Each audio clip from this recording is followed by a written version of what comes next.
Olá, pessoal. Hoje é um prazer, eu estou aqui com o meu sócio, meu amigo, CEO da Brain, Fábio Tadeu Araújo, e vamos conversar aqui. O motivo desse nosso encontro, desse bate-papo de mercado, é falar sobre o programa Minha Casa Minha Vida. E, na verdade, o que nos motivou, Fábio, a fazer esse convite para você é que a Brain apresentou, realizou um projeto de pesquisa muito grande sobre o Minha Casa Minha Vida. E foi feito um relatório extenso de pesquisa e queria que você compartilhasse com a gente, assim, na sua leitura, o que essa pesquisa traz de especial para a gente poder debater aí, né? Porque, afinal, Minha Casa Minha Vida começou em 2009, é um assunto que todo mundo conhece.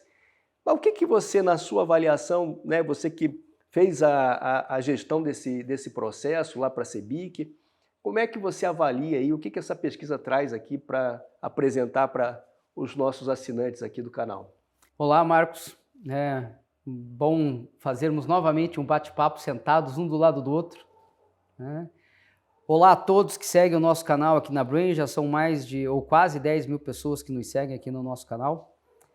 E esse foi um projeto desafiador por vários motivos, né, Marcos? Foi muito profundo, muito intenso e muito rápido. Nós fizemos 26 grupos de foco em 26 cidades diferentes, um período de 30 dias, com todos os segmentos do Minha Casa Minha Vida, para que pudéssemos contribuir com a CEBIC nas avaliações de política pública que ela está querendo levar para as discussões com o governo. Mas você falou uma coisa bem interessante na tua fala, que desde 2009 esse programa existe e que ele já é muito conhecido por todos. E talvez uma das grandes curiosidades tenha sido o desconhecimento. Então, isso surgiu na pesquisa, né?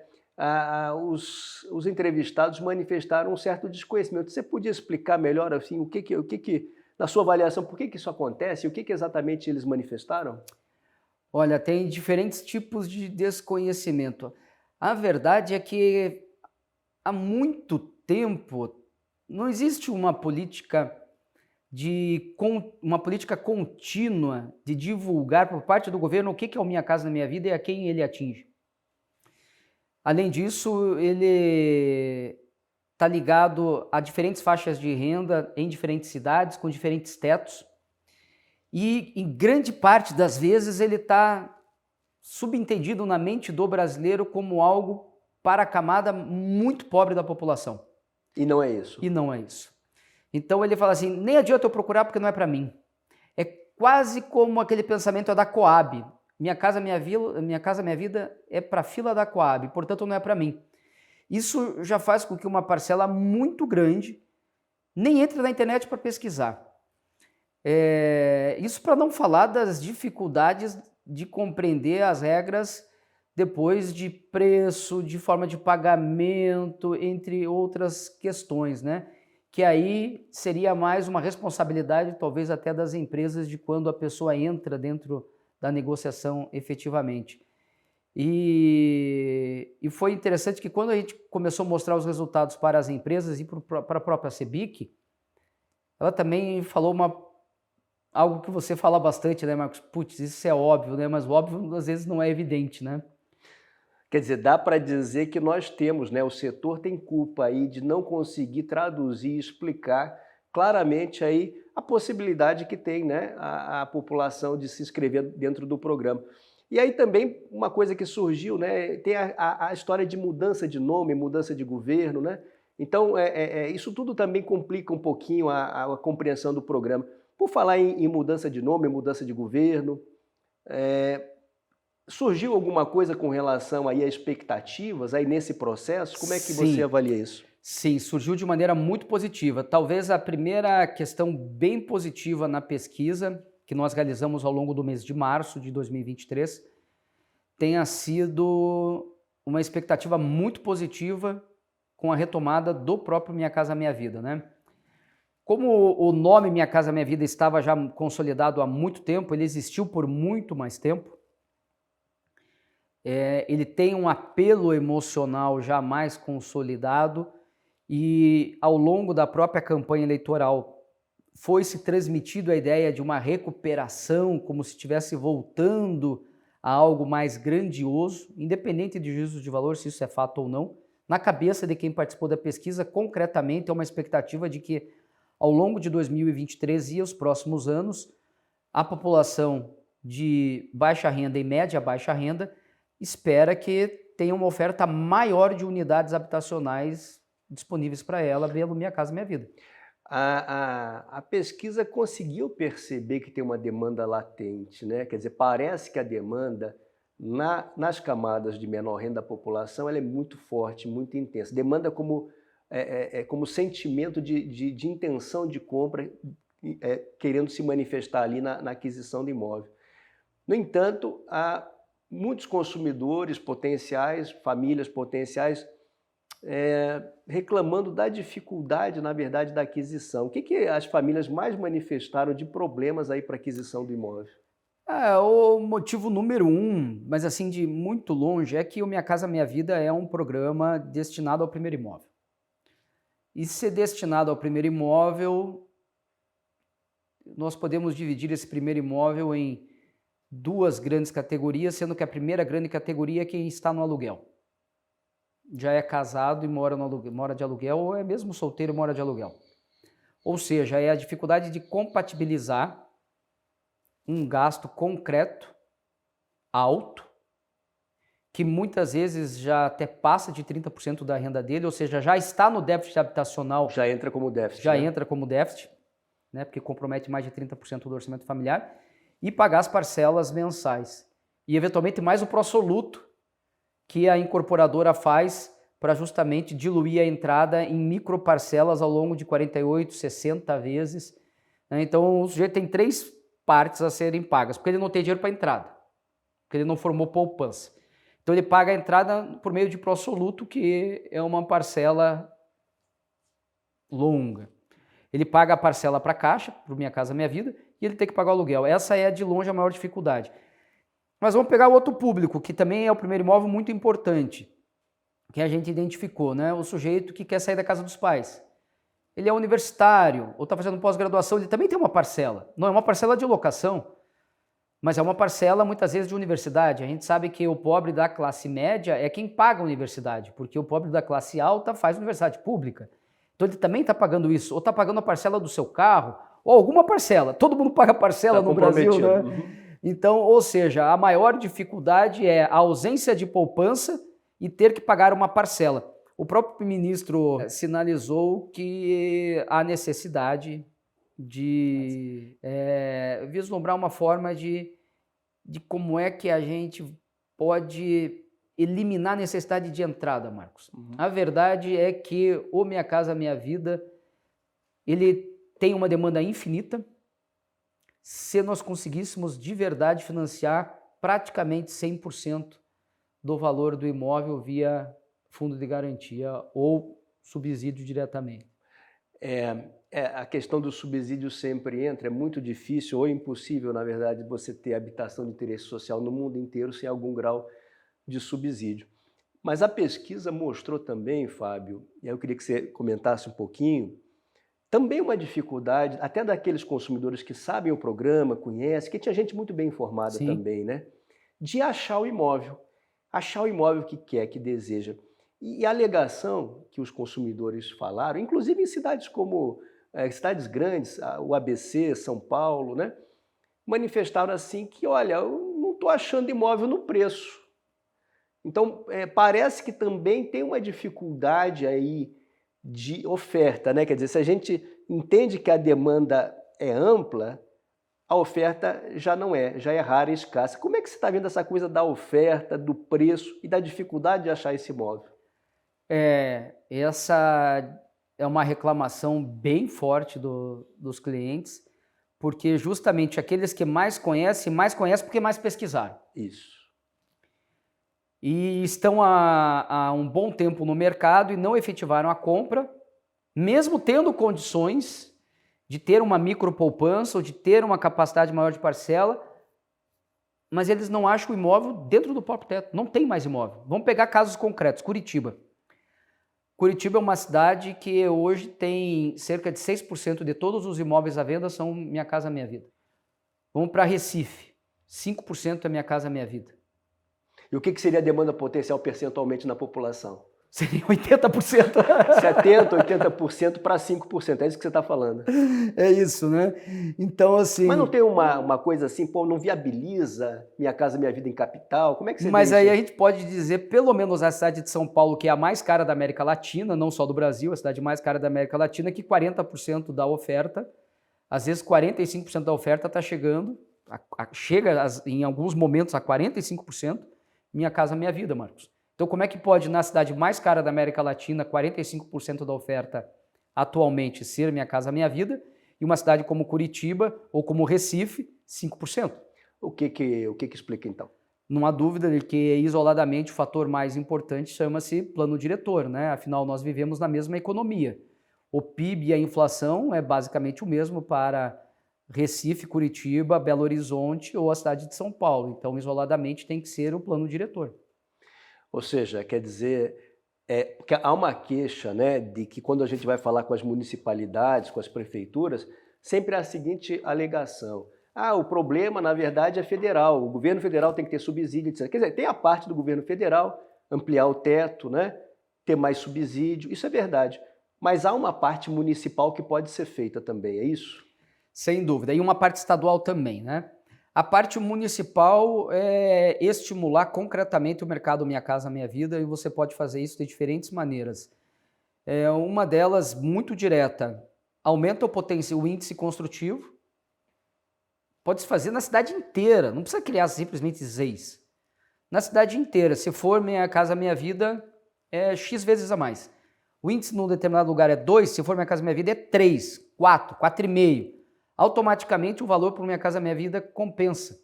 Então aquele tipo de região que só viabilizaria 90, 100 metros, 120 metros, passa a viabilizar um 45 metros, um 40 metros de Minha Casa Minha Vida também. Fábio, a gente está falando, né, do primeiro imóvel, e é uma grande conquista, um grande sonho, realmente muda a vida das famílias, né? E a gente sempre diz, né, é comum se dizer que o primeiro imóvel não é o que você deseja, é o que você consegue, né?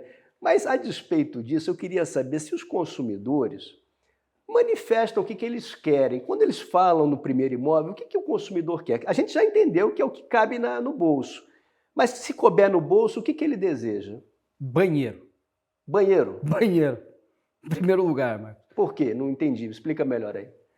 Veja, né? Se a maior parte das pessoas que estão buscando o primeiro imóvel são casadas, elas já têm filhos. Mesmo se morando de aluguel. E quem tem filho e já tem filho que passou ali dos 4, 5 anos, pelo menos, começa a ver como ter um banheiro só em casa fica bagunçado. Então apontou muito a questão de um segundo banheiro. De um segundo banheiro. O que mais que a pesquisa mostrou? Aí mostra algumas coisas que a gente já sabe um pouco mais, né? Varanda. A ideia de poder estar ali na varanda pegando o seu arzinho ou fazendo o seu churrasquinho e coisa parecida é muito intenso. Um respiro, né? A ideia da área de lazer. A área de lazer é importante. Muito, muito, mas muito mesmo. E por que ela é importante? Porque ela dá possibilidade de algo que a classe média e baixa não tem, que é o lazer barato, de graça, acessível e com segurança, né, Marcos? Para as suas crianças não precisarem mais brincar na rua. Essa questão da segurança apareceu também, Aparece, né? Né? Aparece, né? Então, isso não significa que a pessoa queira várias e várias e várias áreas de segurança. Desculpa, várias áreas de lazer dentro do empreendimento. Porque, ao mesmo tempo, ela tem noção do que isso encarece, né? Então, eu diria que o que ela quer é um BBB, né? Um bom, bonito e barato. Então, ela quer, entende que é importante, mas ela tem consciência. Então, ela também não quer pagar por extravagância ou por coisas inúteis, nem quando ela adquire e nem na manutenção disso. Então, isso é interessante porque muitas vezes nós aqui somos abordados na Brain, né, Marcos, por empresas que vêm e falam: eu quero colocar alguma coisa diferente na minha estrutura de empreendimento para atrair meus clientes. e talvez você só esteja incluindo o custo, né? Tem que Não tomar valor, cuidado. não valor Não para o valor. cliente. Além dos filhos, né, a pesquisa também apontou frequentemente, tendo ou não tendo filho, a questão do pet, né? Quer dizer, uma Nossa, presença forte, né? forte, né? E tá aí uma área de lazer que pode ser incluída, que é o Pet Place, E que é barata. que é barato. Pet Place é diferente de Pet Wash. Ninguém quer ficar dando banho nos cachorros lá embaixo do condomínio. E se alguém for dar banho no cachorro, vai dar no próprio chuveiro quente dentro de casa, que é mais barato.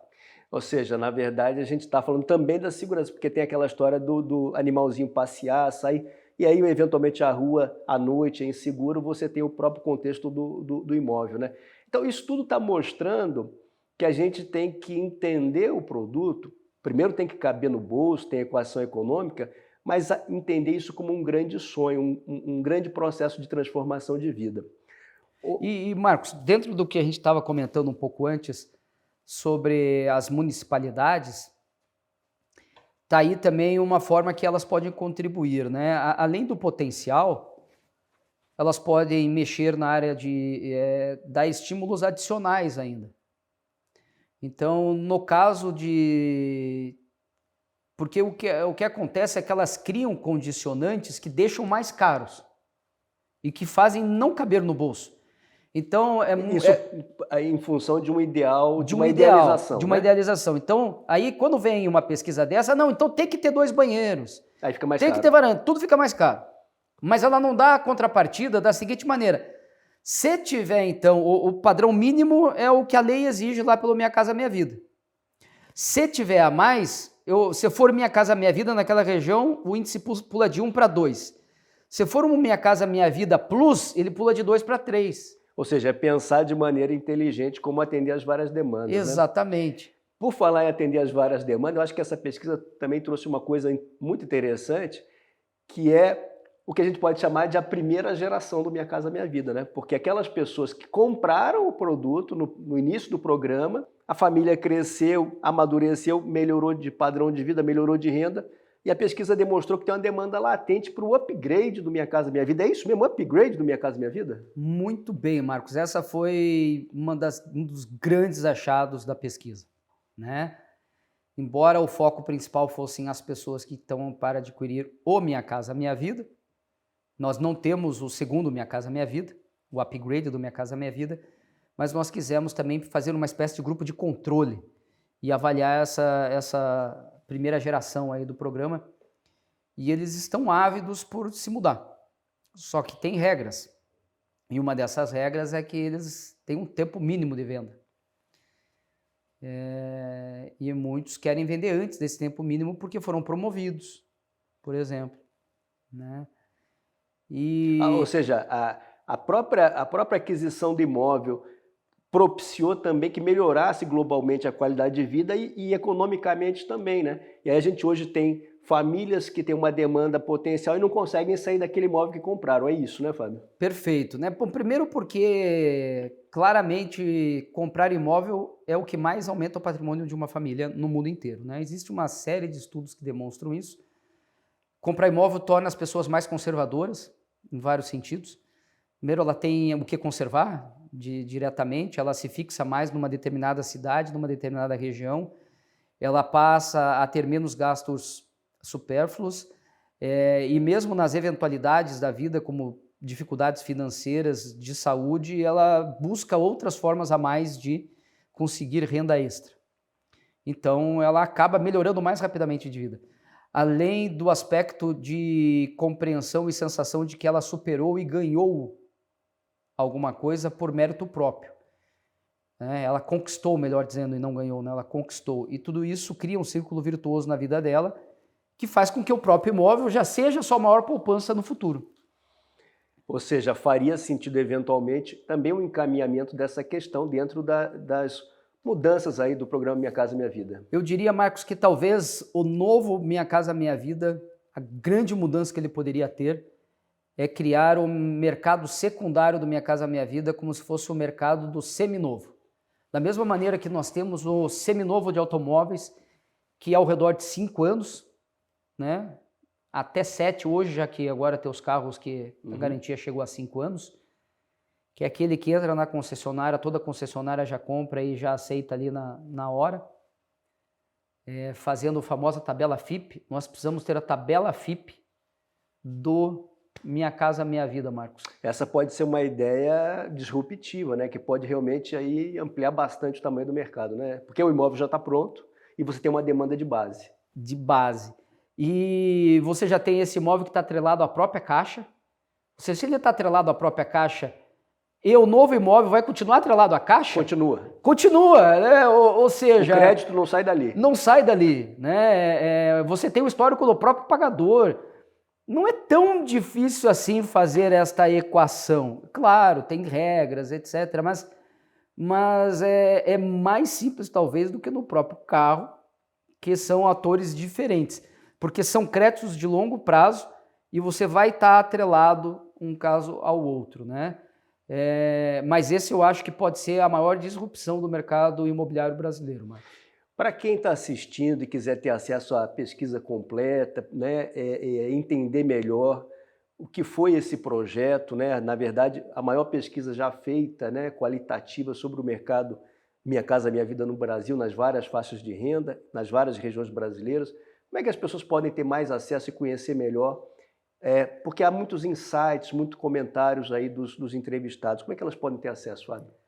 Formato completo vocês têm acesso no nosso app, né? Se forem tanto no Google quanto na Apple Store, vocês vão encontrar App Brain, tudo junto, App Brain, e fazendo download vocês conseguem ter acesso, Marcos, ao nosso projeto do Minha Casa Minha Vida Pesquisa Qualitativa, entre outros mais de 500 conteúdos já publicados lá. Ou seja, tá aí o Minha Casa Minha Vida, 2009 para cá, veio para ficar, mudou o panorama da incorporação brasileira para as rendas baixas, né? Mais do que o Chile inteiro, Marcos. Mais do que o Chile inteiro. De fato, aí pulverizado no Brasil inteiro, cidades grandes, pequenas, médias, todas as regiões brasileiras, o programa é um sucesso. O que ele precisa é melhores condições na sua gestão ali, na microeconomia do programa, né? Sempre ir evoluindo, e é o que o mercado espera, né, Fábio? É o que o mercado espera e eu acredito que vai acontecer, Marcos, que tem várias novidades aí do Minha Casa Minha Vida para esse ano. Acredito que é uma aposta grande do governo e esperamos que ajude o mercado imobiliário a continuar forte. Falamos aqui com o Fábio Tadeu Araújo, CEO da Brain, sócio da Brain, sobre a pesquisa do Minha Casa Minha Vida e dizendo a todos aí que nos acompanham, podem contar com a gente aí para auxiliar, investigando esse programa e ajudando e auxiliando os formadores do programa dentro do governo. Muito obrigado a todos, assistam os nossos outros vídeos e assinem o nosso canal e até a próxima.